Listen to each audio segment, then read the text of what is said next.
মাননীয় স্পিকার, কোরআন আয়াত ভুল বলা যাবে না। মাননীয় স্পিকার, আল্লাহ কোরআনে সূরা নাজমে বলেন, মানুষের জন্য তাই রয়েছে যার জন্য সে চেষ্টা করে, আর তার সেই চেষ্টা অবশ্যই দেখা হবে। সূরা নাজম আয়াত নম্বর 53, 27 নম্বর পারা। মাননীয় স্পিকার, মাননীয় প্রধানমন্ত্রী, মাননীয় অর্থমন্ত্রী সহ বর্তমান সরকার বাংলাদেশের মানুষের ভাগ্য উন্নয়নের জন্য সর্বোচ্চ চেষ্টাটা করবে, আর বরকত দিবে আল্লাহ। এটা কি ওনার বক্তব্যের উপরে কি বলেন?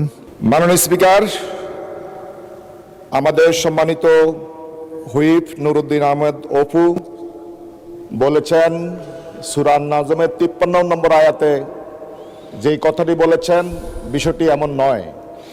সঠিক হচ্ছে 53 নম্বর সূরা নাজম 39 নম্বর আয়াত। আল্লাহ রাব্বুল আলামিন বলেছেন, ওয়াল্লাইসা লিল ইনসানি ইল্লা মা আসা, মানুষ যা চেষ্টা করে সেটাই সে পায়। উনি বলছেন 53 নম্বর আয়াত, আসলে সূরার নাম্বার হচ্ছে 53, আয়াত নাম্বার হচ্ছে 39। মাননীয় স্পিকার, আপনাকে ধন্যবাদ। বক্তব্য তো ঠিক আছে নাকি? বক্তব্য ঠিক আছে, আয়াত নম্বর ভুল। না, ওকে, থ্যাংক বক্তব্য ইউ। ঠিক আছে, কিন্তু আয়াত নাম্বার, কোরআনের আয়াত তো ভুল বলা যাবে না।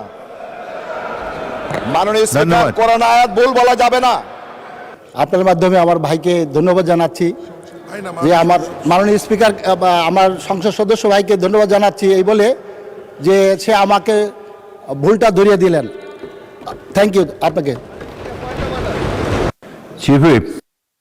মাননীয় স্পিকার, আমি আপনাকে বিনয়ের সাথে অনুরোধ করতে চাই এবং মাননীয় সকল সদস্যদের দৃষ্টি আকর্ষণ করতে চাই যে আজকের লাস্ট বক্তৃতা এবং আজকে শেষ করতে হবে, কাজে আপনি পয়েন্ট অফ অর্ডারটা যতখানি সম্ভব আমাদের অ্যাভয়েড করা খুবই জরুরি আজকের দিনের জন্য। আর যিনি এটা করেছেন তাকে ধন্যবাদ, এবং ভবিষ্যতে যদি এরকম হয় তাহলে আমরা আজকে পয়েন্ট অফ অর্ডার না করি তাহলে আমাদের খুব অসুবিধা হবে, তাই আমরা শেষ করতে পারবো না 10:30টায়। ধন্যবাদ ভাই, এখানে আয়াত নিয়ে কথা হইতেছে, আপনিও আয়াত জানেন নাকি? আজকে বাদ দেন। এই চিফ হুইপ বললো যে আজকের পয়েন্ট অফ অর্ডার না দেওয়াই ভালো, বাজেট সেশন পরে আরও সময় পাবেন, বাজেটটা পাস হোক তারপরে আপনার টাইম বলবেনই আপনি। ওকে, গো হেড, বলুন। দেন মাইক দেন মুশারফ হোসেনকে। মাননীয় স্পিকার, আজকে প্রথম আলোতে একটা সংবাদ ছাপানো হয়েছে। আমি মনে করি এটা আমাদের মাননীয় সংসদ সদস্য, এই সংসদে যারা আছেন তাদের জন্য এই সংবাদটা খুব একটা স্বস্তির সংবাদ না।